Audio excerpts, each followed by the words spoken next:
Hi friends, आज हम बात करते हैं कि हाउ टू ड्राफ्ट और file civil suit in a civil court. यानी आप सिविल सूट सिविल कोर्ट में कैसे फाइल कर सकते हैं। आज बेसिकली हम डिस्कस करेंगे इसी पॉइंट पे, और मेरा खास तौर से मुद्दा होगा सिविल सूट की ड्राफ्टिंग। उसके बाद में दूसरे टॉपिक पे जो हम बात करेंगे, ऑर्डर 39 रूल 1 एंड 2 सीपीसी, यानी इंटरिम इंजंक्शन कैसे फाइल करेंगे या उसका प्रोसीजर क्या होगा। तो बेसिकली ये सिविल सूट में ही इंटरिम इंजंक्शन की एप्लीकेशन ऑर्डर 39 रूल 1 एंड 2 की फाइल होती है, और उसके डिसओबीडियंस पे हम किसी और टाइम बात करेंगे कि अगर इंटरिम इंजंक्शन मिलता है और अगर उसको वायलेट किया जाता है तो उस पे कौन सा जुरिडिक्शन लाई करेगा।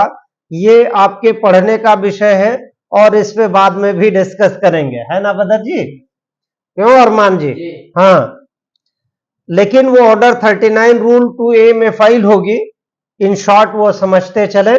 उसके बाद हम बात करेंगे कि टाइम फ्रेम पीरियड क्या है, कि अगर आप इंटरिम इंजंक्शन एप्लीकेशन फाइल करते हैं इन अ सूट प्रोसीडिंग, तो सूट प्रोसीडिंग को कितना लॉन्ग और कितना डिले पेंडिंग किया जा सकता है और कितने दिनों तक डिसाइड नहीं कर सकते हैं।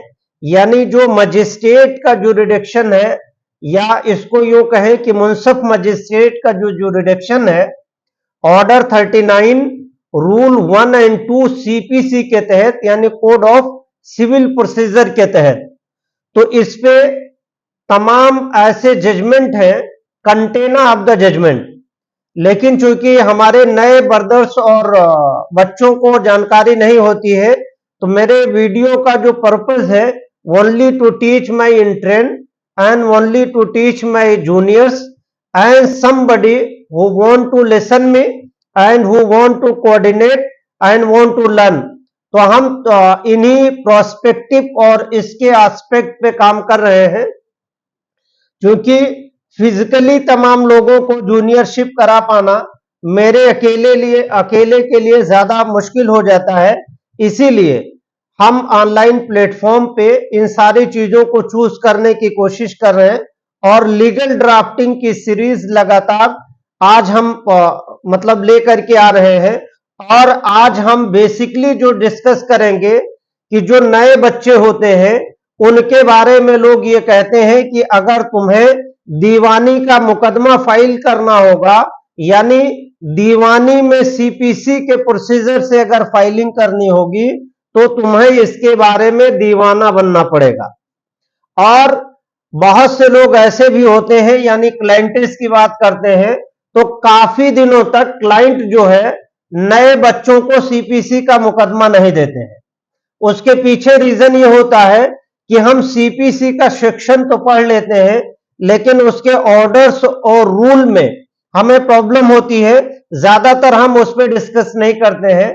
और शुरुआती वकालत में जो लोग एडवाइस करते हैं नए बच्चों को, वो क्रिमिनल की तरफ कर देते हैं कि 107-16 का केस देखें, 151 का केस देखें, और कुछ मामलों में प्रिवेंटिव ऑफेंसेस के जो चीजें होती हैं 133 सीआरपीसी वगैरह के रिलेटेड, या 145 सीआरपीसी जो कुर्की और उससे रिलेटेड होती है, जो माइनर सा डिस्प्यूट होता है उसकी तरफ।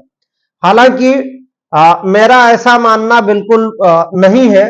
हम ये मानते हैं कि जो बच्चे लॉ यानी वकालत के फील्ड में आ रहे हैं या आना चाहते हैं, सिंपली पहले वो ग्रेजुएट होते हैं, और ग्रेजुएट होने के बाद वो अगर लॉ करते हैं तो डबल ग्रेजुएट की डिग्री कम से कम उनके पास होती है।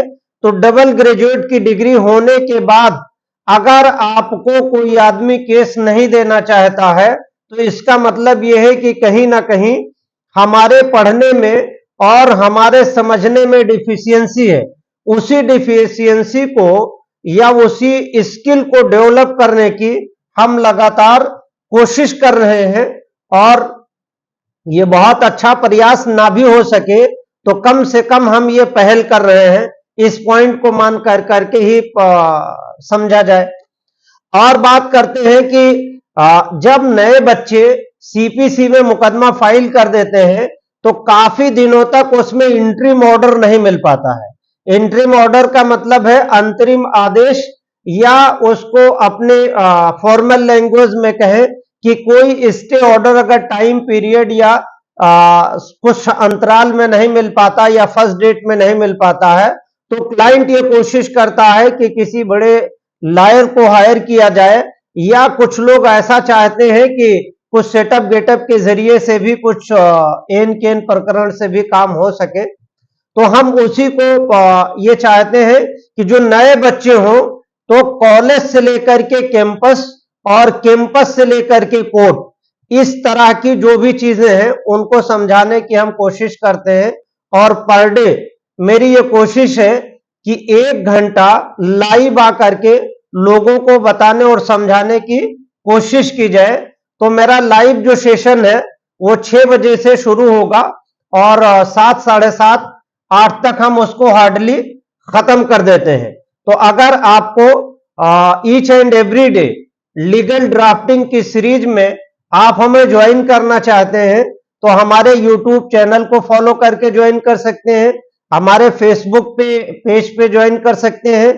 और अगर आप ज्वाइन नहीं कर सकते टाइमली तो इस वीडियो को एज इट इज हम अपने यूट्यूब चैनल जो सज्जाद हुसैन लॉ एसोसिएट करके है, आप उसको फॉलो अप कर करके और सर्च कर करके आप उसको पीडीएफ के फॉर्म में देख सकते हैं।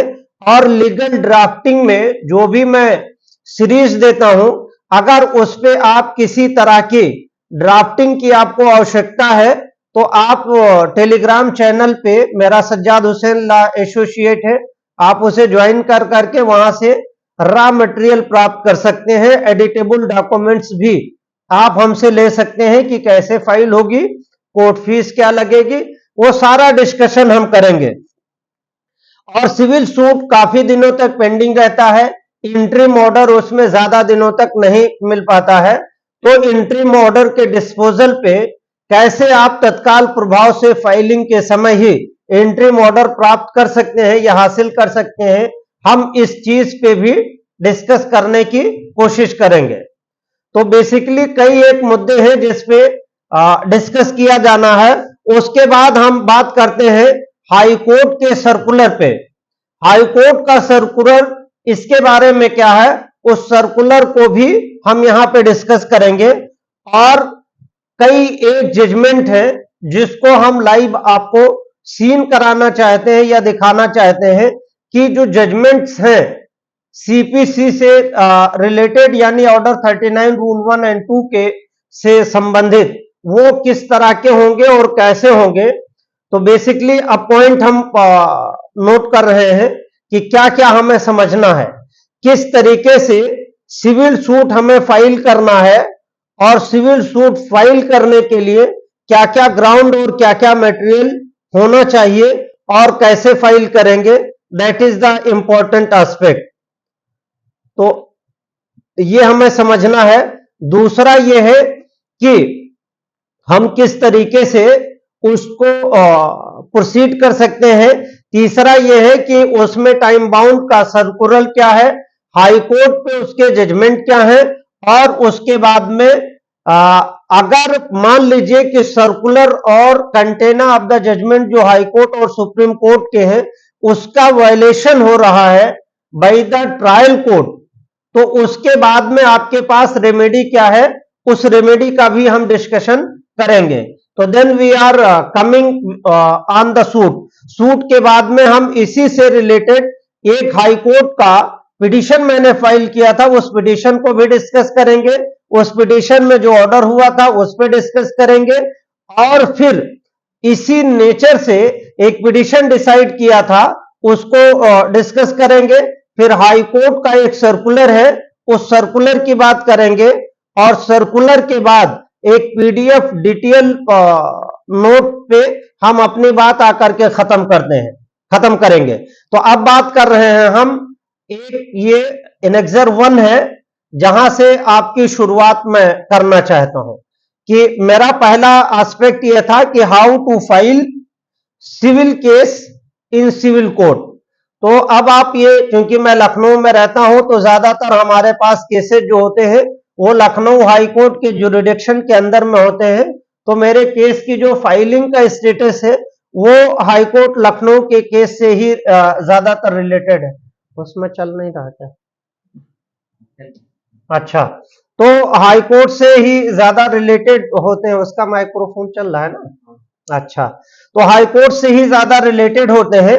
तो हम बात कर रहे हैं अब इस लाइव केस के बारे में। ये एक केस है, देखिए, न्यायालय श्रीमान सिविल जज मलिहाबाद सीडी लखनऊ, दो तरह की कोर्टों में जुरिडिक्शन जाता है। एक तो जुरिडिक्शन उसका होता है यानी जूनियर डिवीजन, जिसे हम जेडी कहते हैं। एक होता है सीनियर डिवीजन। अब इसमें जिसमें मालियत ज्यादा होती है उसमें सीनियर डिवीजन में जाता है, और जिसकी मालियत कम होती है वो जूनियर डिवीजन में जाता है। वो स्टैम्प शुल्क के बेस पे देखा जाता है। यहां अगर ज्यादा डिस्कस कर देंगे तो काफी चीजें जो है जो हम बताना चाहते हैं वो छूट जाएगा। अब आपको सबसे पहले पार्टी नाम लिखना होगा, यहां पे ये पार्टी नाम और फुल डिटेल लिखना होगा। और एक से ज्यादा अगर पार्टी हो तो यहां पे सीरियल नंबर लिख देना जरूरी होता है, अगर एक से ज्यादा है तो। और अगर सिंगल है तो एक लिख देंगे और इस जगह पे आप फोटोग्राफ लगा देंगे। उसके बाद में क्या करना है, बनाम लिखना है। शॉर्ट में ही बात कर रहे हैं, ये बनाम हो गया। और उसके बाद में जो अपोजिट पार्टी होंगे, अगर एक है तो एक, और अगर ज्यादा है तो यहाँ पे अपोजिट पार्टीज का वर्ड यूज करेंगे। यहाँ पे वादीगर है, अप्लीकेंट में ये वादी का वर्ड यूज है। और इसको इंग्लिश में जब लिखेंगे तो इसको प्लेंटिफ का वर्ड यूज करेंगे। और यहां पे बनाम है, इसको हम इंग्लिश में जब यूज करेंगे तो वर्सेस करेंगे।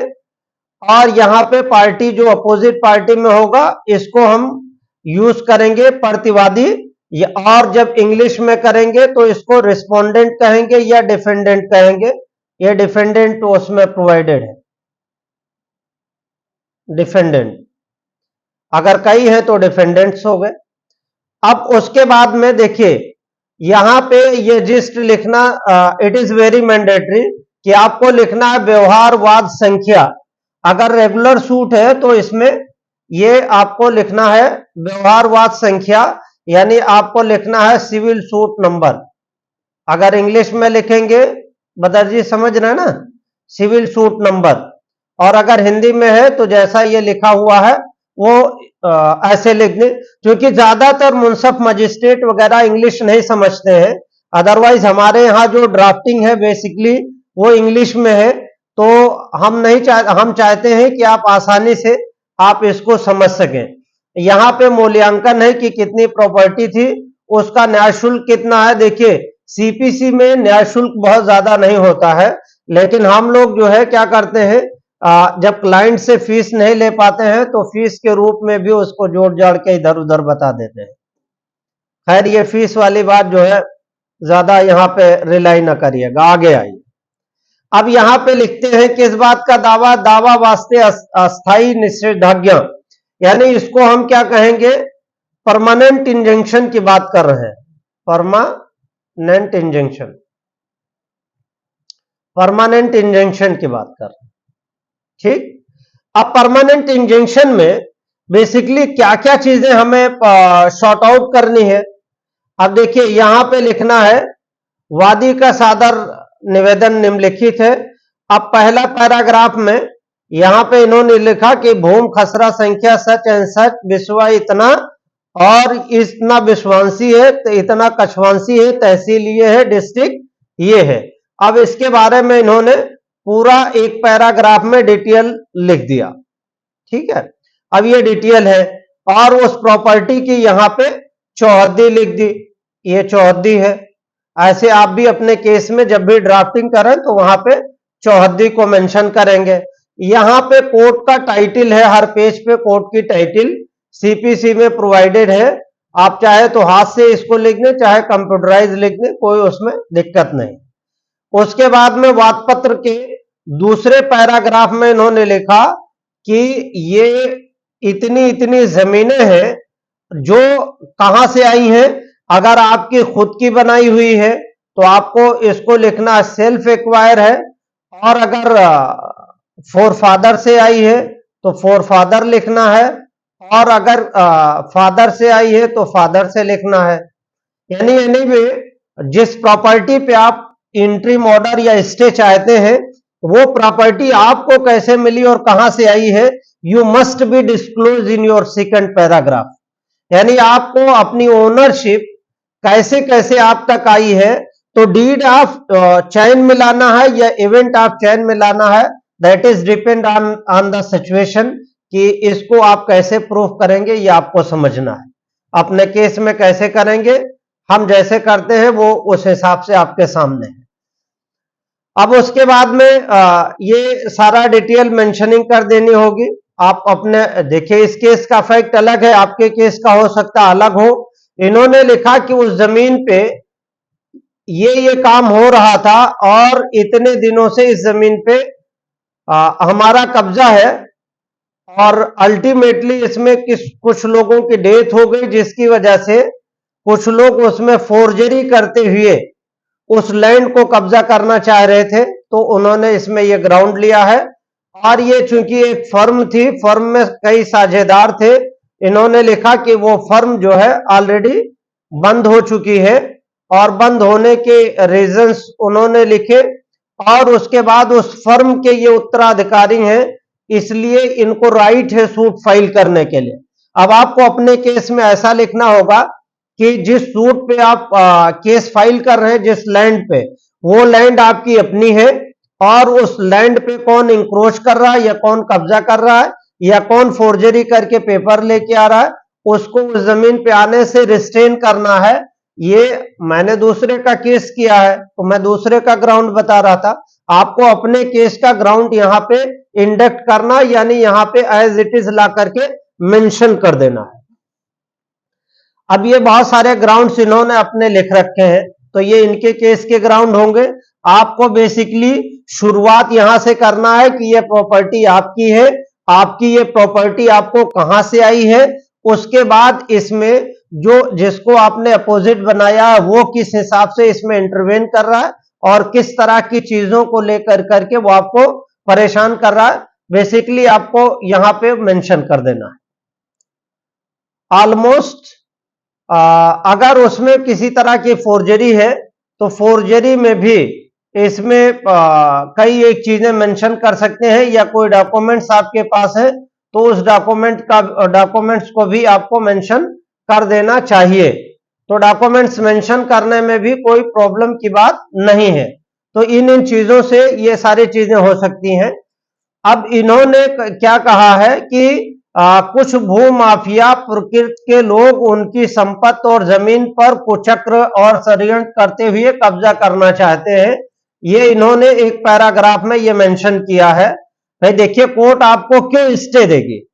कोर्ट आपको स्टे इसलिए देगी कि आपके किसी भी प्रकरण और मैटर में कोई कब्जा करना चाहता है, कोई दबंगई करना चाहता है, कोई आपको बेदखल करना चाहता है, इन्हीं सारे रीजन से तो आपको इंट्रीम ऑर्डर और स्थगन मिलेगा, अदरवाइज क्यों देंगे? तो इसीलिए ये सब चीजें जो है आपको अपने केस में अपने केस के हिसाब से भी मेंशनिंग करनी है और मेंशन करने की आवश्यकता है। आप अपने हिसाब से मेंशन करिएगा। अब उसके बाद में ये लोग दोबारा कब्जा कर रहे थे, जिन लोगों को अपोजिट पार्टी बनाया है, अपोजिट पार्टी जब कब्जा करने लगी तो क्या करना है, एक एप्लीकेशन आपको थाने पे भी देना है। सिविल मैटर में वैसे थाने का कोई वो नहीं होता है, रिस्पॉन्स नहीं होता है, लेकिन क्योंकि थाना जो ही थाना अपने आप को सुप्रीम कोर्ट मानता है, ज्यादातर मामलों में मेरा एक्सपीरियंस रहा, हालांकि ऐसा नहीं है, लेकिन थाने पे आप एप्लीकेशन अगर दे देते हैं, कोर्ट ये पूछती है कि भाई कोई आपके उसमें ब्रीच ऑफ ट्रस्ट कर रहा है या ट्रेसपासर है या ट्रेसपासिंग कर रहा है, तो that is also a criminal offence. तो आपने क्रिमिनल एप्लीकेशन क्यों नहीं दी? तो इस मामले में मेरी एक रिक्वेस्ट है कि एक आध एप्लीकेशन पुलिस को भी अपने हिसाब से दे देना चाहिए, ताकि उस मामले में आपको कोर्ट में ये कहने को रह जाए, अगर कोर्ट की ये क्वेरी हो कि अगर कोई आपकी जमीन पे या उस पे मकान पे या एनीवे किसी चीज पे कब्जा करना चाहता है, तो why you have not given any application to the concern police. तो एक एप्लीकेशन आपको पुलिस को भी अपने हिसाब से दे देना चाहिए, दैट इज वेरी इंपॉर्टेंट। और ये आप एनेक्सर इसमें अपने सूट में भी लगा दीजिएगा, तो एक ग्राउंड आपका और बढ़ जाएगा। उसके बाद आप समझाने का प्रयास किए और उनको ये बताएंगे ऑनरेबल कोर्ट को या जो भी संबंधित कोर्ट रहेगी कि आपने उनको रोकने का प्रयास किया और वो प्रयास विफल हो गया, और आपने पुलिस को भी रोकने के लिए कहा था और पुलिस के भी प्रयास उसमें विफल हो गए। इसलिए अब मेरे पास कोई चारा नहीं है, या तो वो हमारी प्रॉपर्टी पे कब्जा कर लेंगे, या तो आप यानी अदालत हमारी बात सुन कर करके और उनको रिस्टेन किया जाए, यानी हमारे केस में स्थगन आदेश पारित किया जाए।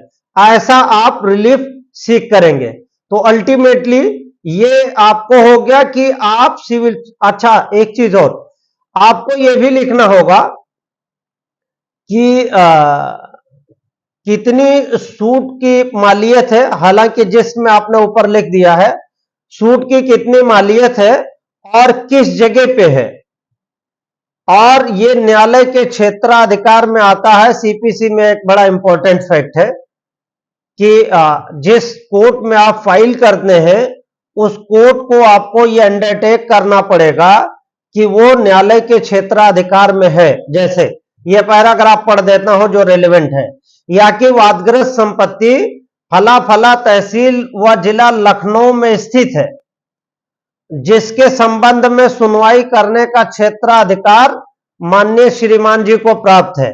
ये मेंशनिंग करना, that is very important aspect, you have to mention in your case also.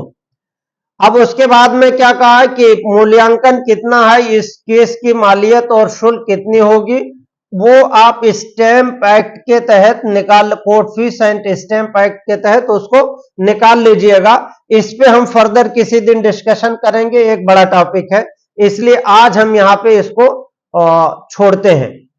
उसके आगे क्या लिखना है कि न्यायालय से आपको अनुतोष क्या चाहिए, दैट इज वेरी इंपॉर्टेंट, क्योंकि प्लेंट के लास्ट में ही जैसे रिट पिटिशंस वगैरह में प्रेयर के क्लास अलग बनाए जाते हैं, but in a civil proceeding as under provided in a CPC, तो सीपीसी के फॉर्मेट के तहत आपको एक पैराग्राफ में यही मेंशन करना होगा, या कि वादी श्रीमान जी से निम्न अनुतोष पाने का हकदार है। अब अनुतोष क्या है? अनुतोष में ये कहना है कि हमको परमानेंट डिग्री दी जाए और जो अपोजिट पार्टी है वो उसको और रिस्ट्रेन किया जाए या बाधित किया जाए कि वो हमारे चल अचल संपत्ति में ना आए ना जाए, या उसको इस रास्ते से ना आने जाने दिया जाए या रिस्ट्रेन कर दिया जाए।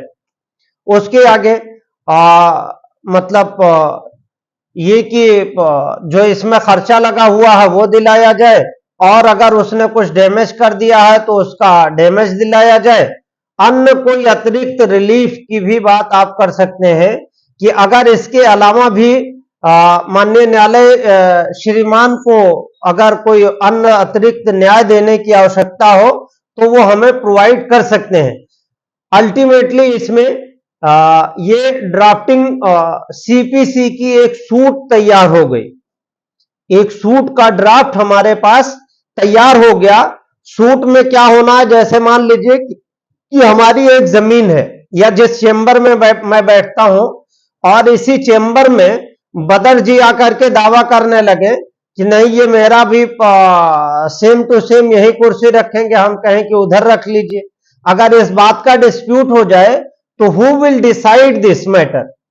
अब अल्टीमेटली ये रिलेटेड है ऑनरेबल हाई कोर्ट से, तो high court, honourable high court के रजिस्ट्रार डिसाइड कर सकते हैं। और अगर हम सीपीसी में जाना चाहें तो हम एक एप्लीकेशन पुलिस को देंगे, और पुलिस नहीं सुनेगी तो हम इंजंक्शन के लिए जाएंगे कि इनको यहां से इंजेक्ट कर दिया जाए, या रिस्टेन कर दिया जाए कि मिस्टर बदर मे नॉट सिट हियर, और इनको यहां आने से रोक दिया जाए। ये अल्टीमेटली होता है इंजंक्शन, और इंजंक्शन में जो रिलीफ क्लेम की जाती है वो मुख्यतः इन्हीं बातों पे और इन्हीं पॉइंट पे की जाती है। अब ये इसमें जो होता है, अब देखिए हम जिस बात पे बात कर रहे थे वो वहां तक बात हो गई। अब ये आगे हम किस पे, एनेक्सर 2 है हमारी रिट पिटीशन का, भी हम रिट के स्कोप पे भी डिस्कस करेंगे, दैट इज वेरी इंपॉर्टेंट, और उसको बिना डिस्कस किए मजा नहीं आएगा। अब आगे हम ये देखते हैं कि यहां पे ऑर्डर 39 रूल 1 एंड 2 की जो एप्लीकेशन है सीपीसी की, दैट इज वेरी इंपॉर्टेंट। और यहां पे 151 सीपीसी भी लिखा हुआ है, अगर आप चाहें तो लिखें या चाहें तो ना लिखें, यहां पे जरूरी नहीं, बट 151 सीपीसी में जैसे इनहेरेंट पावर हो जाता है किसको, ट्रायल कोर्ट को, जैसे हाई कोर्ट में 226 में पावर होता है और क्रिमिनल मैटर्स में 482 सीआरपीसी में होता है, वैसे ही पावर अगर देखा जाए तो 151 सीपीसी में ट्रायल कोर्ट को या ट्रायल मजिस्ट्रेट या मुंसफ को होता है। तो 151 सीपीसी लिखते हैं देन एंड गुड, और अगर नहीं लिखते हैं तो इतने से काम चल जाएगा। ऑर्डर 39 नियम 1 एंड नियम 2, यानी इसको हम लोग क्या बोलते हैं, हाई कोर्ट में बोलते हैं AIR, application for interim relief. अब इंटरिम रिलीफ इससे हम लोग शॉर्ट मांगते हैं। अच्छा, इंटरिम रिलीफ का पर्पस क्या है कि अगर मेरे सूट में लंबे टाइम तक कोई मैटर चले तो ऑनरेबल कोर्ट क्या करे, हमें इंटरिम इंजंक्शन दे दे और उसका ट्रायल प्रोसीड करता रहे। अपोजिट पार्टी का WS means written statement, anyway सारी चीजें आती जाती रहे, लेकिन हमें अल्टीमेटली एक छोटी रिलीफ मिल जाए ताकि हमारे सूट का पर्पस इन्फेक्चुअस ना हो या बेकार ना हो। तो ये ऑर्डर 39 रूल 1 एंड 2, यानी पहले हमने डिस्कस की थी कि how to file civil suit in a civil court, उस पर हमने सिविल सूट कैसे ड्राफ्ट करना है वो हमने डिस्कस किया। अब हम जो डिस्कस कर रहे हैं दैट इज वेरी इंपॉर्टेंट, कि हम डिस्कस कर रहे हैं कि ऑर्डर 39 और रूल 1 एंड 2 क्या है। Order 9 rule 1 and 2 that is very important fact. Order 9 rule 1 and 2 में हम ये रिलीव करते हैं, इंटरिम एप्लीकेशन मांगते हैं कि ऑनरेबल कोर्ट जो है during pendency of the case या ड्यूरिंग पिटीशन जो हमारी है सूट के, उसमें कोई स्थगन आदेश पास कर दें ताकि विपक्षी गण जो है दौरान मुकदमा इसमें किसी तरीके से कब्जा न कर पाए। देखिए वो वर्ड हम पढ़ भी देते हैं ऑर्डर 39 का, या कि प्रार्थना पत्र के साथ संलग्न शपथ पत्र में वर्णित तथ्यों, कारणों एवं परिस्थितियों के आधार पर वाद पत्र की धारा 1 में वर्णित संपत्ति पर प्रतिवादी एवं उनके सहयोगियों को दौरान विचारणवाद अस्थायी निषेधाज्ञा आदेश पारित करते हुए अनधिकृत रूप से कब्जा करने एवं किसी भी प्रकार से हस्तक्षेप करने का आदेश पारित करने की कृपा करें। यानी they may restrain from the land during pendency of the suit. उसके बाद में ये एप्लीकेशन है ऑर्डर 39 रूल 1 एंड 2 की एफिडेविट के साथ। यानी सीपीसी में एक बहुत इंपॉर्टेंट चीज और है कि सीपीसी के किसी भी एप्लीकेशन को अगर आप फाइल करते हैं तो आपको क्या करना होगा, हर एप्लीकेशन के साथ डिटेल एफिडेविट भी फाइल करना आपके लिए और सबके लिए जरूरी है। यानी सीपीसी में जिस भी एप्लीकेशन में आप एप्लीकेशन देते हैं उसमें सब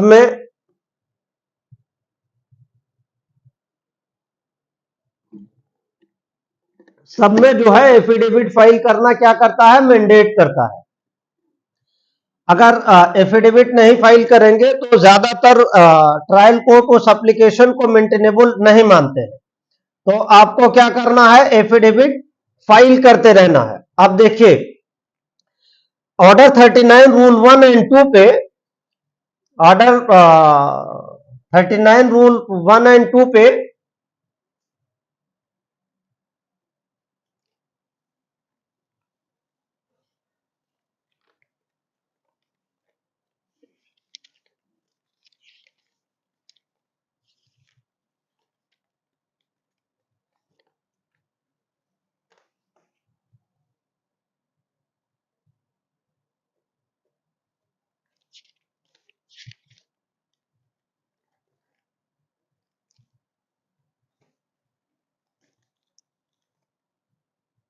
ये कॉपी को स्कैन करके रख लो बस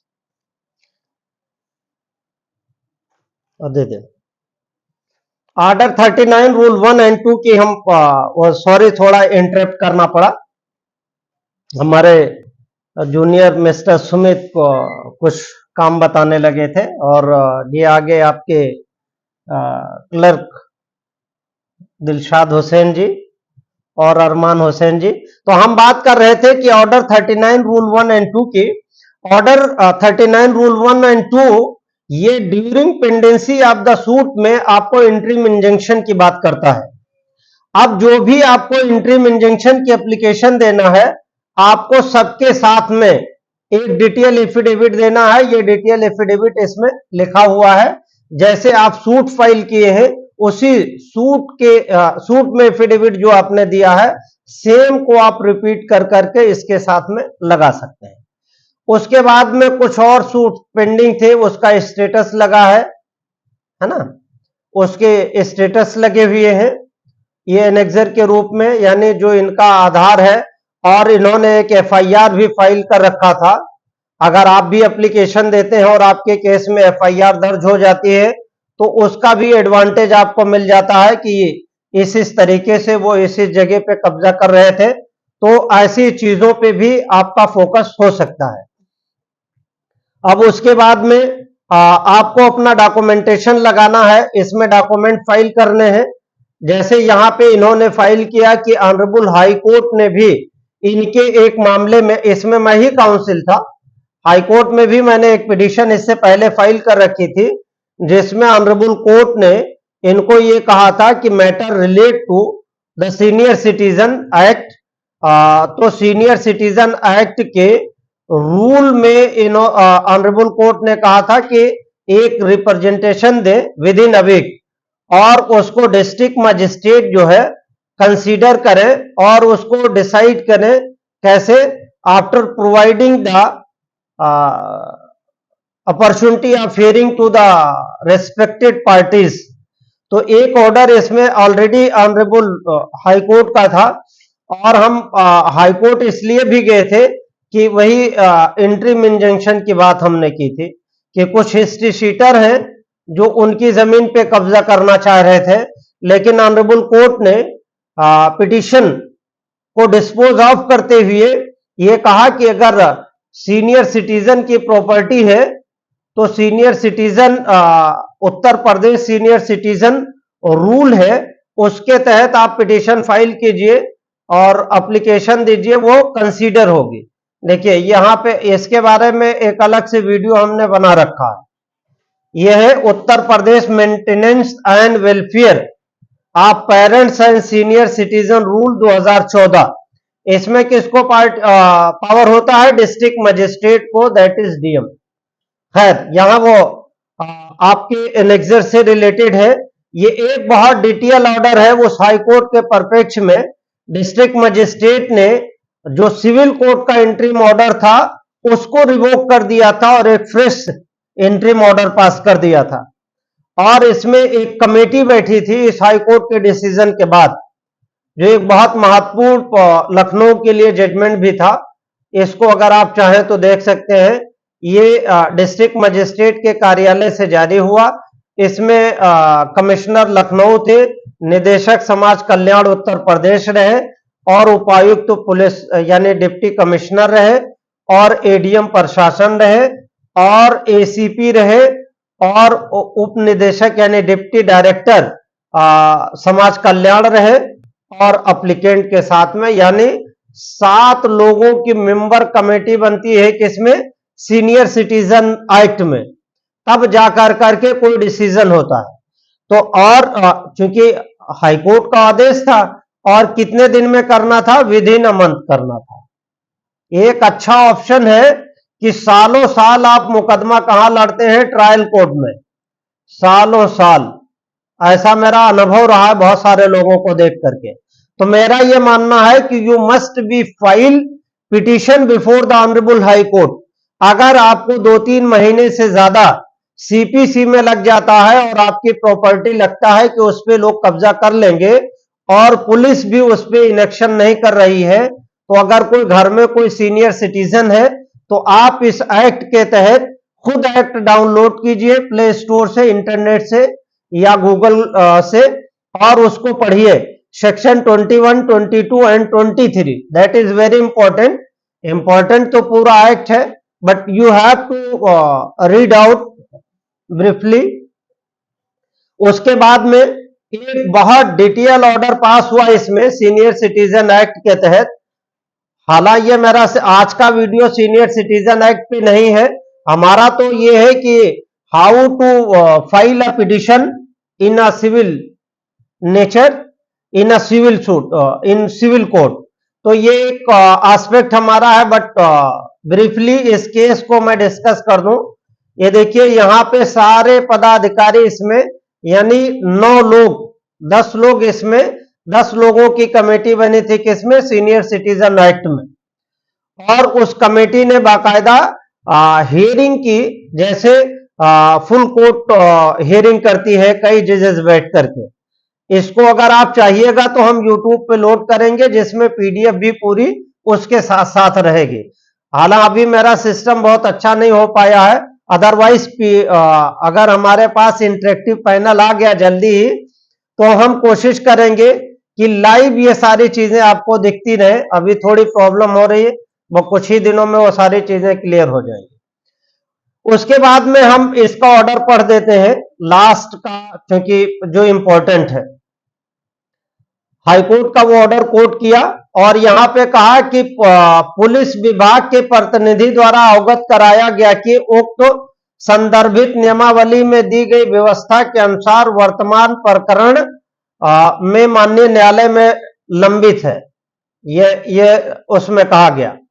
लेकिन क्या आगे क्या कहा कि प्रत्यावेदनकर्ता एवं विपक्षी के द्वारा अभिलेखीय साक्ष्यों एवं प्रत्यावेदनकर्ता द्वारा समिति की बैठक दिनांक 15/7/2020 के समक्ष पक्ष एवं विपक्षी को पर्याप्त तामीला के उपरांत अनुपस्थित एवं पत्रावली पर उपलब्ध समस्त अभिलेखों के आधार पर समिति, यानी 9 लोगों की समिति थी, समिति यह निर्णय लेती है कि प्रत्यावेदनकर्ता के लगभग 40 वर्षों से विवादित भूमि पर शांतिपूर्ण कब्जे में विपक्षी द्वारा व्याधा को माननीय न्यायालय के निर्णय आने तक रोका जाना विधि संगत है। अब आप समझिए कि न्यायालय में मुकदमा विचाराधीन था और एक अच्छी रिट पिटीशन फाइल करने से इंटरिम ऑर्डर उसमें हो गया कि सीनियर सिटीजन एक्ट में एप्लीकेशन दे,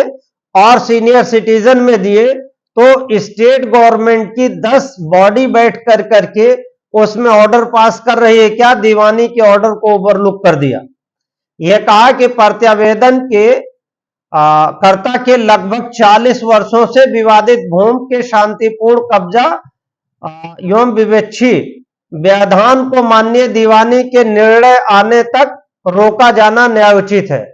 तो कितना इंपॉर्टेंट हो गया ये केस। तो यहां पे क्या है, यानी सीपीसी को भी इस केस में ओवरलुक कर दिया गया था और ये अल्टीमेटली हमारे क्लाइंट के फेवर में जजमेंट आया। एक जजमेंट जिसको हम साइड करना चाह रहे थे, बट नॉट नाउ। अभी इसके बाद में हम 2-3 चीजें डिस्कस करेंगे। एफिडेविट ये है। अब हम इसी केस में पहले थोड़ा सा हम सीपीसी को डिस्कस कर लेते हैं। अब आते हैं हम किस पे, सीपीसी के कुछ प्रोविजंस पे। हम आगे सीपीसी पे इसलिए आना जरूरी है, सीपीसी के एस्पेक्ट पे आना इसलिए जरूरी है। अच्छा, ये सीपीसी के, सॉरी फिर वही खुल गया था, स्पेस ढूंढ रहे थे हम। हाँ, अब सीपीसी पे आ गए। अब सीपीसी के किस किस सेक्शन में कोर्ट में आप केस फाइल कर सकते हैं, दैट इज वेरी इंपॉर्टेंट। तो सीपीसी के अब आप सेक्शन 5 पे, सेक्शन 15 पे जाना है। देखिए, इसका जिक्र हम कर रहे थे, अभी थोड़ा सा हम और इसको डिटेल करेंगे, but we need to discuss the CPC. CPC को थोड़ा सा, ये सीपीसी बहुत सेक्सी है और इसको आप सेक्सी माइंड से देखेंगे तभी समझ पाएंगे, वरना लोग दीवानी में दीवाना बन जाते हैं। बट आई थिंक मैंने जिस सीपीसी को पढ़ा दैट इज वेरी सेक्सी, और जब सेक्सी होता है तो दिल लग जाता है। और मेरा तो बहरहाल लगा हुआ है, पिछले 15 सालों से सीपीसी में जब से पढ़ा तब से लेकर के, यानी 2006 से लेके अब तक मेरा सीपीसी में दिल लगा हुआ है। हालांकि मैंने बहुत तरीके की पढ़ाई कर रखी है। अब देखिए, सीपीसी में सेक्शन 15 को पढ़ रहे हैं, ज्यादा ज्यादा सेक्शन नहीं लेंगे और ज्यादा परेशान भी नहीं करेंगे। सेक्शन 15 यानी सेक्शन 15 कहता है कि कोर्ट इन विच सूट बी इंस्टीट्यूटेड। जो सूट फाइल करना है, बहुत सारे लोग यही नहीं जान पाते कि सूट किस सेक्शन में फाइल करना है, और ये सारी प्रॉब्लम्स हमारे नए बच्चों में आती है और सीनियर लोग उसमें थोड़ा कोऑपरेट नहीं करते हैं, जैसा कि शुरू में मैंने भी इस चीज को फील किया था, इसीलिए मैंने पीडीएफ पे बताना शुरू कर दिया।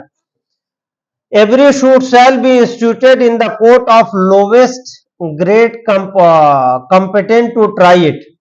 यानी जो सूट फाइल होगी वो लोवेस्ट कोर्ट में फाइल होगी। लोवेस्ट का मतलब यह है कि मुंसफ मजिस्ट्रेट इसका शुरुआती कोर्ट है।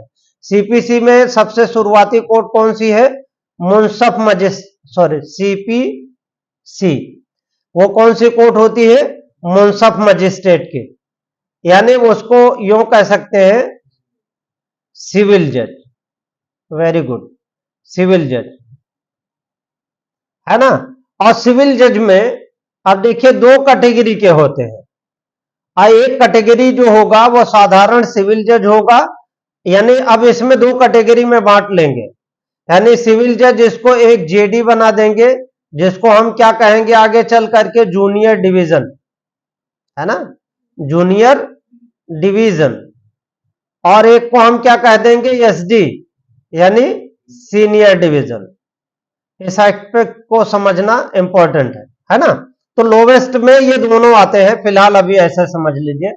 उसके बाद जिस सेक्शन की हम बात कर रहे थे 15, तो खैर सूट के इंस्टीट्यूशन पे और कहां कहां पे है, ये आप अपने हिसाब से भी इसको थोड़ा सा सेक्शन 15 16 को अलग से देख लीजिएगा।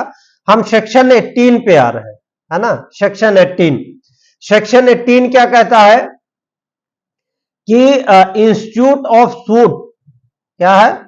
Palace of institution of suit where local limit jurisdiction of court और अनसर्टेन। तो ये थोड़ा सा आपको समझना है, क्या है? Where alleged uncertain limit of court jurisdiction of which two or more court any immovable property is situate any one of those court में if satisfied that there is ground for alleged uncertainty, record of a statement to that effect thereupon proceed to entertain and dispose of suit relating to that property and degree in the suit shall have the same effect of the property। यानी ये jurisdiction को तय करता है, तो इसके territorial jurisdiction को एक बार थोड़ा सा डिटेल पढ़िएगा। यानी सेक्शन आपको 15 पढ़ना है, सेक्शन 18 पढ़ना, और आपको एक सेक्शन पढ़ना है 26। तो now we come on section 26। हालांकि सारे सेक्शंस रिलेवेंट हैं, लेकिन हम सिर्फ आपको ड्राफ्ट और उसके कोर्ट जुरिडिक्शन की बात कर रहे हैं। अब क्या है? Institution of suit, every suit shall instituted by a presentation of a plaint.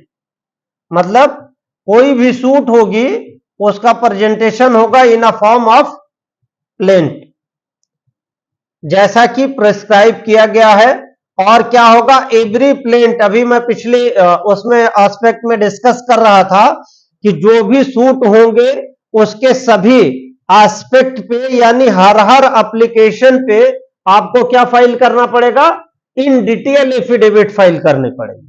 What ever application you are moving in a CPC you must be attach and detail affidavit. ठीक है, इस सेक्शन 26 को एक बार फिर से देखिए। देखिए Sumit ji, section 26 once again, every suit shall instituted by a presentation of a plaint or in such other manner as may be prescribed in every plain text fact shall be followed by affidavit। यानी क्या करना है कि कोई भी plaint होगी तो बिना एफिडेविट के वो नहीं जाएगी। प्रोवाइडेड क्या है, affidavit shall in form of manner as provided order 6 rule 15A। यानी एफिडेविट का जो फॉर्मेट है वो यहां से भी एक बार देखना है। इसमें क्या है, डिटेल एफिडेविट की बात की गई है। तो आपको क्या करना है, जब भी फाइल करना है तो इन डिटेल एफिडेविट देना होगा। ठीक, अब उसके बाद में इसी में आप अगर सूट फाइल करते हैं और खुदा नखास्ता आपकी सूट में डिसमिसल आ जाए इंटरिम इंजंक्शन की, यानी आपकी क्या हो, ऑर्डर 39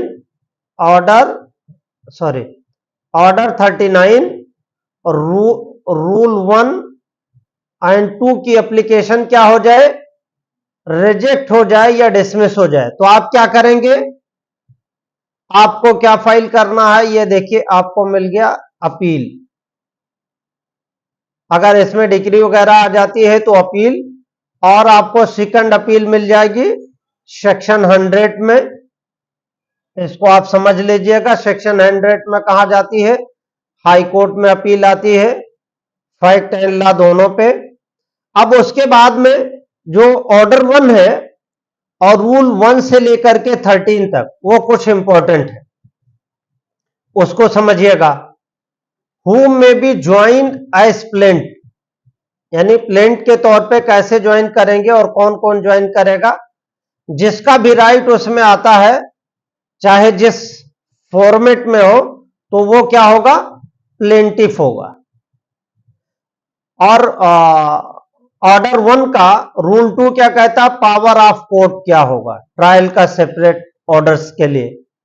अगर उसमें सेपरेट सेपरेट होंगे तो सेपरेट सेपरेट का होगा। whom may join as defendant, तो डिफेंडेंट कौन होगा, all may be join as one suit as defendant, क्या, जिनका एनी राइट, जिसका उसमें कोई राइट मौजूद हो वो डिफेंडेंट के रूप में होगा, चाहे वो सेपरेट हो चाहे वो नॉन सेपरेट हो, उससे कोई फर्क नहीं पड़ता। अब उसके बाद 3 ये कहता पावर टू सेपरेट। तो ऑलमोस्ट इसमें बेसिकली ये समझना है कि ऑर्डर, यहां पे ऑर्डर 1 रूल 1 to 13 ये क्या करना है, ये प्लेंट एंड डिफेंडेंट से रिलेटेड है, से रिलेट करता है। तो ये क्या करना है, एक बार इसको फाइल करते समय गो थ्रू हो जाना है, दैट इज वेरी इंपॉर्टेंट। अच्छा, हमें तो ज्यादा दिन हो गए, तो ये चीजें आपको बेसिकली पढ़ लेना है, लेकिन मोटी मोटी चीज ये समझनी है कि आपको प्लेंटिफ वही होगा जो suit in property in question पे रिलीफ चाहता है, डिफेंडेंट वो होगा जो उसको डिफेंड करता है कि इनको ना मिले। इस तरीके से दोनों लोगों के वेस्टेड राइट होंगे उसमें, तभी वो पार्टी प्लेंटिफ और डिफेंडेंट होंगे। लेकिन कभी कभी सूट क्या होता है, कोलिसिव हो जाता है। एक वकील साहब बता रहे थे, इस पे एक फाइल किए हुए थे, वो केस मेरे पास आया था कि जैसे मुझे कोई सरकार की प्रॉपर्टी हड़पनी है सुमित जी एक तरफ से वकील हो गए, एक तरफ से बदर जी हो गए, और हम उसमें इंटरवेंशन एप्लीकेशन दाखिल कर दिए। फिर कुछ दिनों तक कोर्ट में वही बंदर वाला जैसे घुड़की कर रहे थे कि मेरे प्रयास में कोई कमी नहीं है। धीरे से तीनों लोग कंप्रोमाइज कर लेते हैं और उस पे एक डिग्री बन जाती है सरकारी जमीन पे।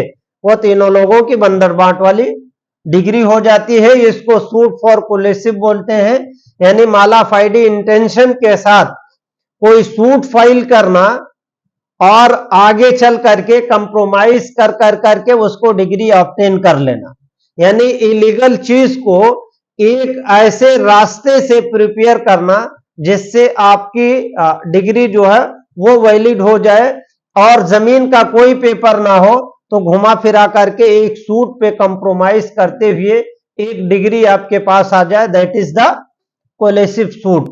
बहुत सी कोर्ट इस बारे में समझ नहीं पाती है, क्योंकि आजकल क्या चलता है, मीडिएशन का कंसेप्ट चलता है। मीडिएशन कोर्ट क्या कहती है कि जाइए भाई, तीनों लोग आपस में हैं, लड़िए ना, जाइए मीडिएशन कर लीजिए।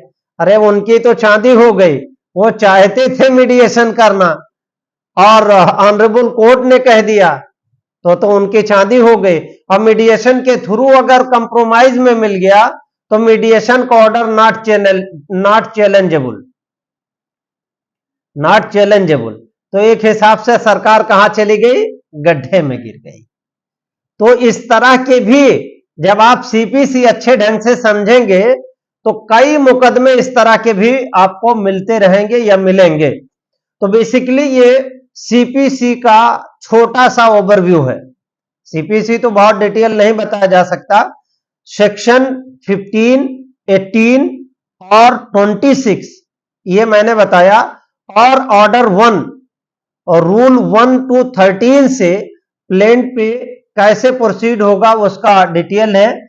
और एफिडेविट का जो फॉर्मेट है, ऑर्डर 4 रूल 15A देखना आपके लिए जरूरी है।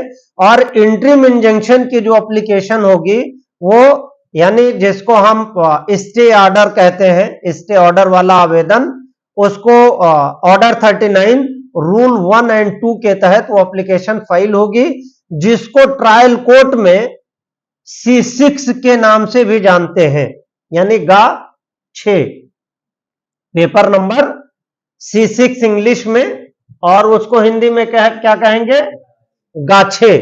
वो अभी मैं कहिए तो दिखा दूं C6 वाले पे एक, अभी उस पे ध्यान नहीं आया था मेरा, लेकिन अभी कहते कहते मुझे ध्यान आ गया कि उस एप्लीकेशन को क्या कहते हैं।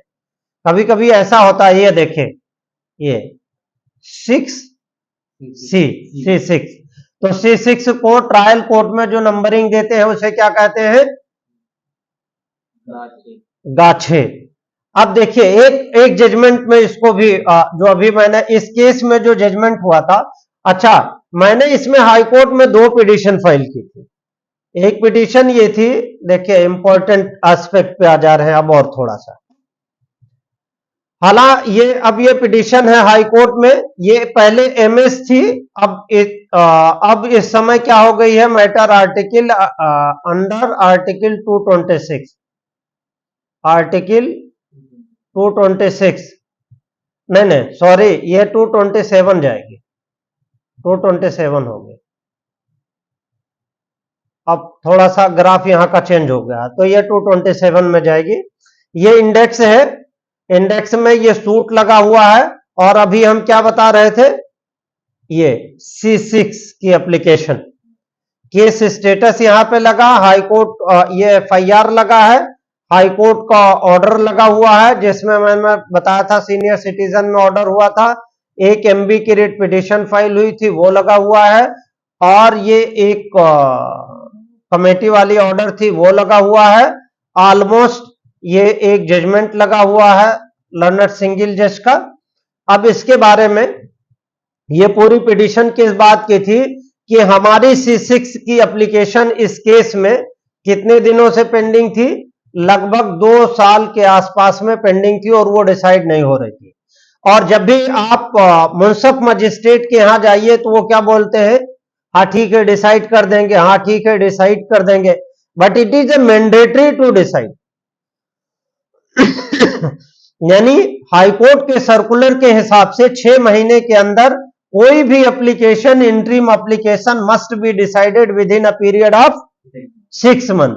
वो सर्कुलर अभी आपको शो कर रहा हूं और इसको शेयर भी करूंगा, क्योंकि बहुत सारे लोग जो है हाई कोर्ट वगैरह का सर्कुलर ट्रायल कोर्ट में नहीं पहुंच पाता या नहीं पा पाते हैं, तो that is very important to show the circular. और हाई कोर्ट के भी कंटेनर ऑफ द जजमेंट है, जिसमें यह कहा है कि 6 महीने के अंदर अगर trial court interim application decide नहीं करती है, they must be prosecuted and give the explanation. अगर ट्रायल कोर्ट C6 की एप्लीकेशन डिसाइड नहीं करती है तो उसे अलग से एक separate cause of reason action देना पड़ेगा और उसको एक्सप्लेन करना पड़ेगा अपने ऑर्डर में। तो यहां पे पार्टी किसे बनाना होगा डायरेक्शन के पिटिशन में?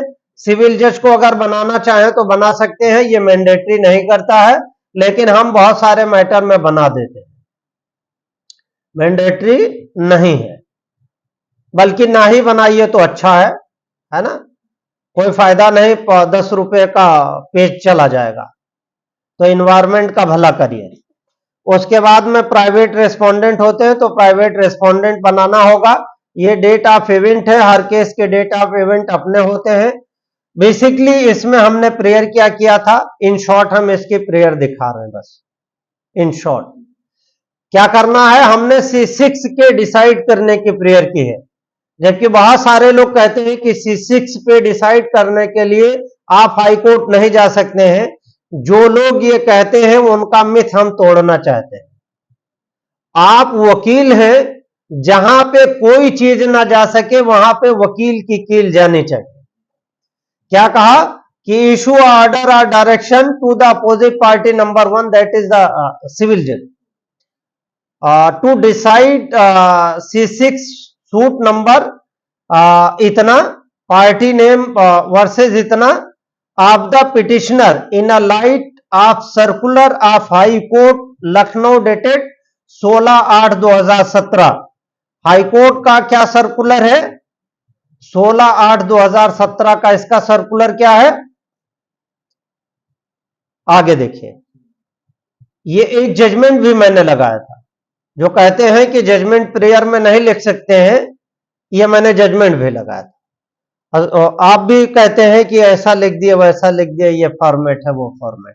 अब वो पिटीशन का नाम लिख दिया यहां पे, है ना, और सिविल जज प्रतापगढ़ इतना।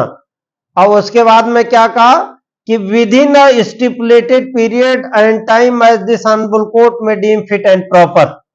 मैंने प्रेयर क्या सीख की है कि हमारी C6 की एप्लीकेशन पेंडिंग है इस सूट में, है ना, उसको क्या करना है, हाई कोर्ट के सर्कुलर डेटेड 16/8/2017 के, और जो ऑनरेबल हाई कोर्ट का एक वर्डिक्ट है, ये वर्डिक्ट क्या है, उस वर्डिक्ट के हिसाब से क्या करें, ऑनरेबल कोर्ट हमें भी एक डायरेक्शन इशू करें कि within time frame period में opposite party number 1 to decide क्या करें, क्या डिसाइड करें, decide C6 application.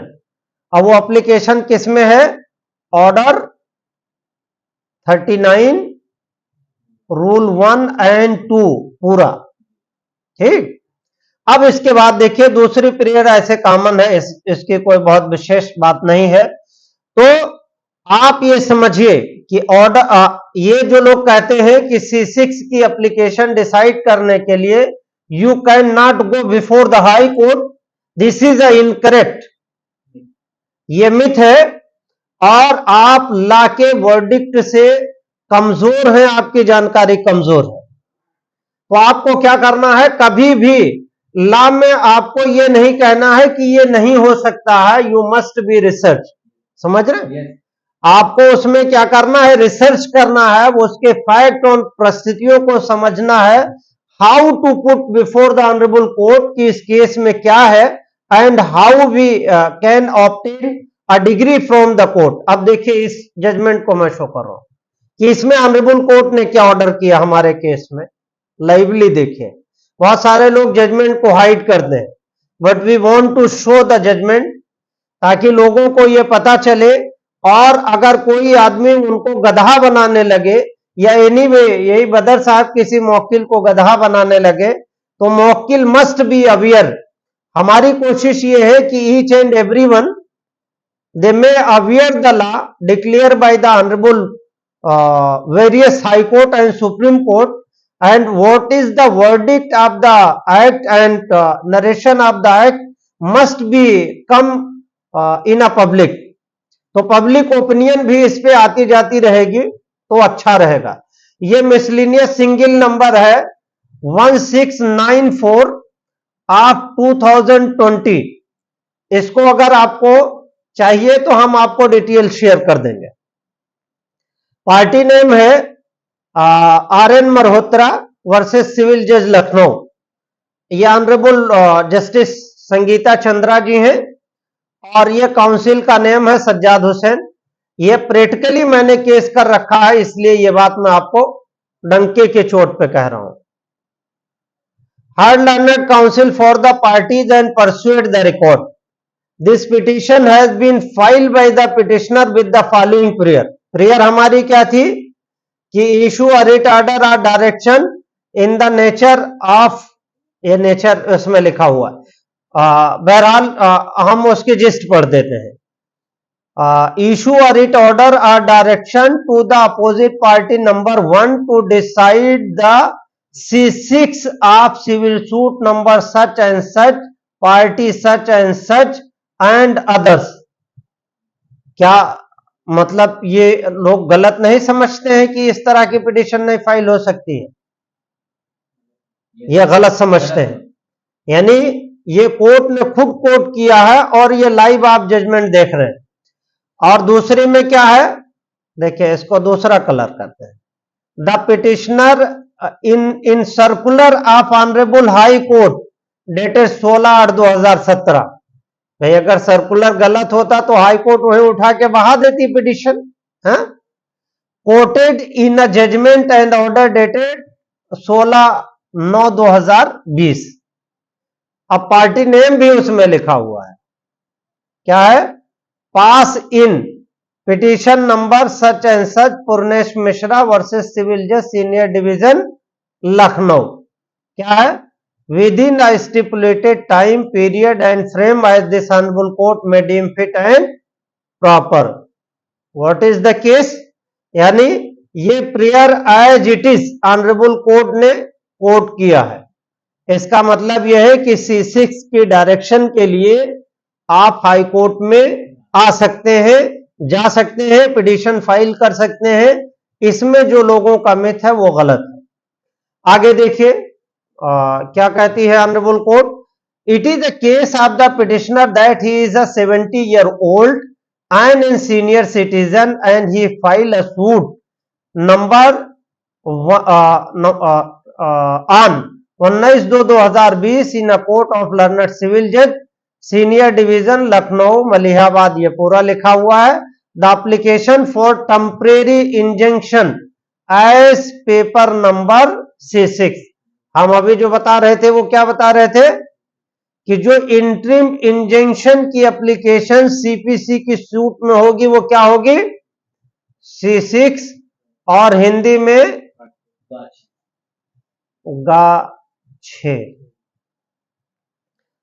Pending for disposal by the learned trial court.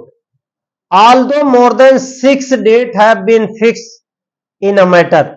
हम कितने जल्दी हाई कोर्ट आ गए थे, टोटल कितनी डेट लगी थी उसमें, 6 डेट लग गई थी C6 फाइल होने के बाद, है ना। 1 महीने में 2 डेट 3 डेट लग जाती है, 4 डेट, यानी हम कितने दिन में आ गए थे, 2-3 महीने के अंदर हाई कोर्ट आ गए। कि 6 डेट लगी नहीं डिसाइड हुई तो ये क्या हो गया, this is the violation of circular of high court. क्या है circular, that is the violation of the circular of high court dated 16/8/2017। इसीलिए अगर किसी एक्ट और लॉ का वायलेशन हो तो आप डायरेक्टली ऑनरेबल हाई कोर्ट में रिट पिटीशन फाइल कर सकते हैं, अप्रोच कर सकते हैं फंडामेंटल राइट का वायलेशन है, you must be file writ petition before the high court. There is no need to approach before the lower authorities under the lower jurisdiction. If the curtailment of fundamental right, you must be come before the honorable high court. और नीचे ऊंचे magistrate वगैरह कानून वानून समझते नहीं है. Routine manner में बड़े बड़े नेता मंत्री का रिमांड हो जाता है और ससुरा हम लोग क्या, हम लोगों को तो भुनगा की तरीके से मसल देंगे. तो you must B come in a high court. High court क्योंकि कॉन्स्टिट्यूशनल कोर्ट है, बहुत सारी चीजें हाई कोर्ट क्या करती है, वो देखती है.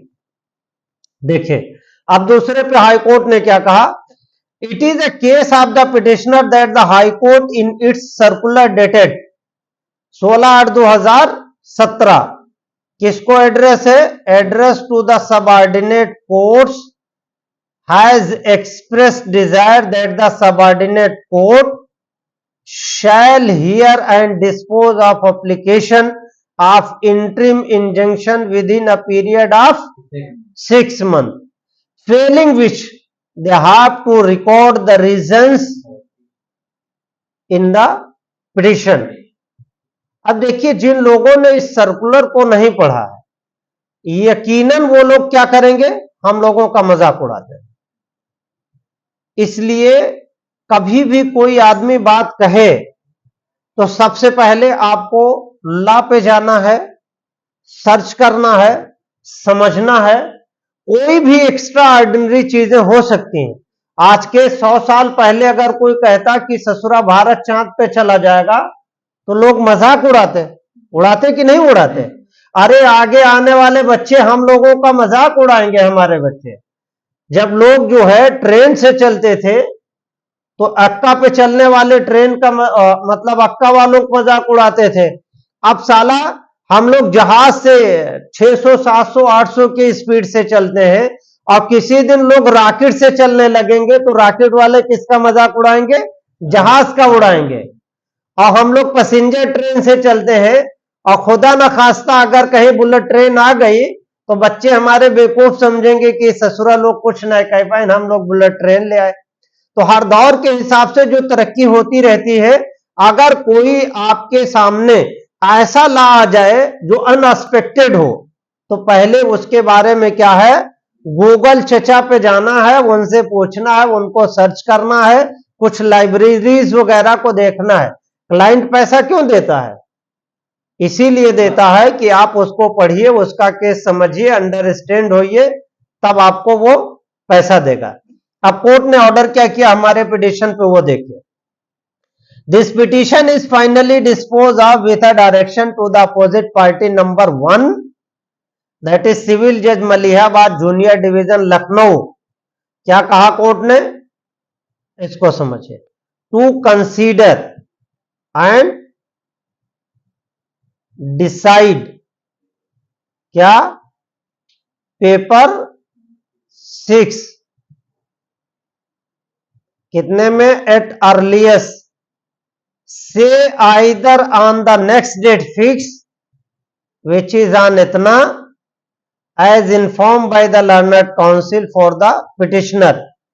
आगे क्या कहा, uh or soon thereafter within a period of 2 months from the date of certified copy of order produce before him. ये ऑर्डर डेट कब का है, 15/10/2020 का. यानी अगर ये C6 की एप्लीकेशन लॉन्ग दिनों तक पेंडिंग है तो आप डायरेक्ट हाई कोर्ट में अप्रोच कर सकते हैं. अब देखिए इसी मामले पे एक सर्कुलर दिखाता हूं हाई कोर्ट का, और इसीलिए दूसरी कोर्ट का भी जजमेंट पढ़ते रहना चाहिए. ये केस नंबर है मिसलेनियस सिंगल नंबर 14765 ऑफ 2020. ये प्रणेश मिश्रा नाम है वर्सेस सिविल जज SD प्रतापगढ़ का केस है. यह ऑनरेबल जस्टिस विवेक चौधरी साहब का जजमेंट है. अब उसमें ये बेसिकली क्या है, यहां पे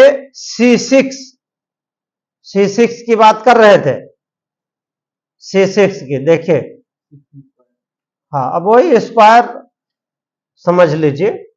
तो ये क्या हुआ कि वो क्यों आए थे यहां पे कि said application has not been decided and pending, क्या किसी सिक्स की एप्लीकेशन पेंडिंग है और वो डिसाइड नहीं हो रही है और एफिडेविट के साथ फाइल हुई है, वो टेम्परेरी इंजंक्शन की एप्लीकेशन थी। तो ऑनरेबल कोर्ट ने क्या कहा, समझिए कि this court has already directed to all the subordinate court to ensure disposal of interim injunction within 6 months, failing which they have to record reasons.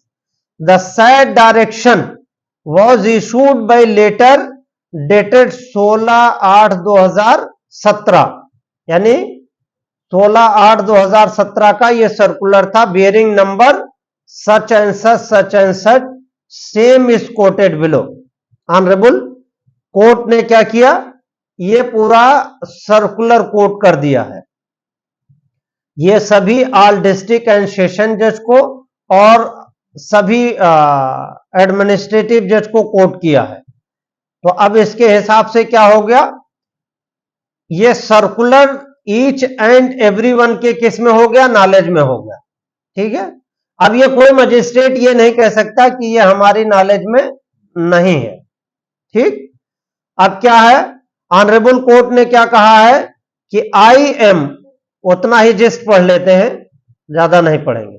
I am therefore directed to request to you कि circulate the instant direction among all judicial officers working under the supervision and control to ensure strict compliance letter and spirit।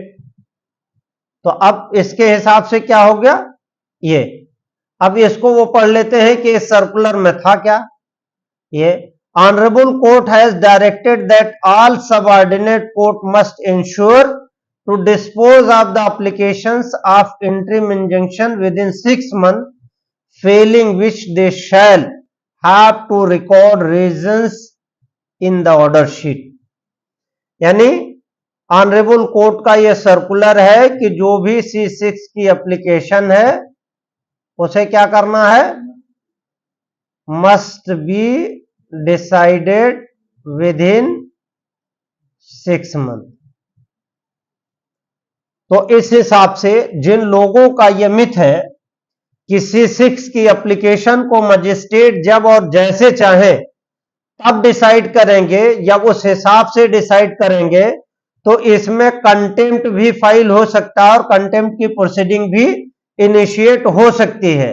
तो कहने का मतलब यह है कि C6 यानी order 39 और रूल 1 एंड 2 की जो एप्लीकेशन है as per the circular of high court Lucknow dated 16/8/2017 के अनुपालन में या अनुक्रम में C6 की एप्लीकेशन कितने दिनों में डिसाइड होना है, 6 महीने के अंदर डिसाइड होना है। और अगर 6 महीने के अंदर डिसाइड नहीं होता है तो ट्रायल कोर्ट को ऑर्डर शीट में रीजन रिकॉर्ड करना मैंडेटरी हो गया है। अब इस हिसाब से कि जैसा मैंने एक लाइव केस ये बताया कि अगर आपके मामले में कोई C6 की एप्लीकेशन ज्यादा दिनों से पेंडिंग है और ट्रायल कोर्ट इंटरिम इंजंक्शन को कंसीडर नहीं करती है, तो जिन लोगों का यह कहना है कि डायरेक्ट हाई कोर्ट नहीं जा सकते हैं, उनके हिसाब से उनका यह मिथ गलत है। इसको करेक्ट करना चाहिए, उनको अपने नॉलेज को करेक्ट करना चाहिए और ऑनरेबल सर्कुलर, जो ऑनरेबल हाई कोर्ट का सर्कुलर है उससे अपडेट होना चाहिए। और उसके बाद में कंटेना ऑफ द जजमेंट है जिसपे ऑनरेबल कोर्ट ने यह कहा कि सीपीसी के ऑर्डर 39 रूल 1 एंड 2 की जो एप्लीकेशन है वो must be decided within a period of 6 month. इसी तरह की हमने तमाम इसमें चीजें कोड हैं, एक और चीजें थी उस पर अगर चाहें तो डिस्कस करेंगे। लेकिन जो बेसिकली हमने आपको शुरुआत में जो ओपनिंग पैराग्राफ थी, ये हमने आपको दिखाया कि how to draft civil suit and file in a civil jurisdiction. दूसरा ये था कि ऑर्डर 39 रूल एंड 2 की जो एप्लीकेशन होगी उसे ड्राफ्ट कैसे करेंगे, और ऑर्डर 39 रूल 1 एंड 2 की एप्लीकेशन कितने दिनों तक मजिस्ट्रेट डिलिबरेटली पेंडिंग कर सकते हैं, that is with in a period of 6 month. और हमने डिस्कस किया था ओपनिंग पैराग्राफ में कि as per circular of high court जो 16/8/2017 का है उसके हिसाब से 6 महीने के अंदर इंटरिम एप्लीकेशन किसी भी सिविल सूट में है तो लर्नर ट्रायल कोर्ट को उसे डिसाइड करना मैंडेट करता है। उसके बाद हमने जिक्र किया था कि किन किन प्रोविजंस में सीपीसी में सिविल सूट फाइल होती है, तो प्रोविजन सीपीसी के बहुत सारे हैं, लेकिन मुख्यतः आपको सेक्शन 15, सेक्शन 18 और सेक्शन 26 सीपीसी पढ़ना है। उसके बाद आप एक ऑर्डर 1 और रूल 1 to 13 तक अगर आप फाइल कर लेंगे तो मोस्ट ऑफ द केसेस में आपकी तमाम चीजें क्लियर हो जाएंगी और आपको एक अच्छी सिविल सूट ड्राफ्ट करने में मैं समझता हूं कि मदद मिल जाएगी।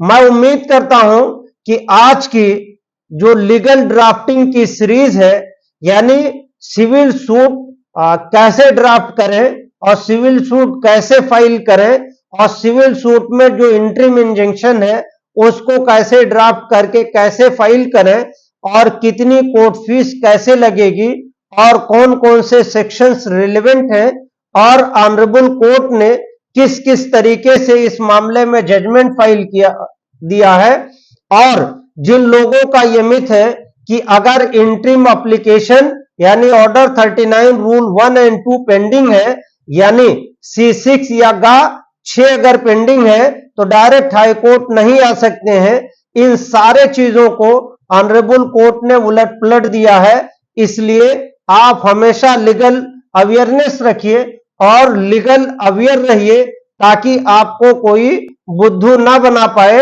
उम्मीद है कि ये लीगल ड्राफ्टिंग की सीरीज आपको पसंद आई होगी। अगर आपको लीगल ड्राफ्टिंग की सीरीज पसंद आती है तो आप हमारे चैनल को लाइक करें, शेयर करें और सब्सक्राइब भी करें।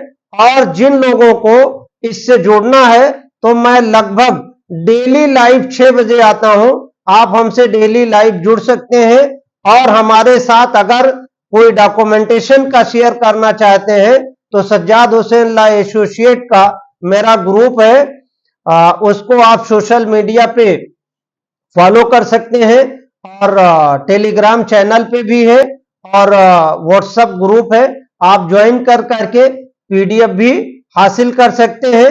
आज की सीरीज यहीं पे खत्म करता हूं। उम्मीद करता हूं कि कल एक नए ड्राफ्टिंग सीरीज में मुलाकात होगी। तब तक के लिए अपना ख्याल रखें। शुक्रिया, थैंक यू, खुदा हाफिज।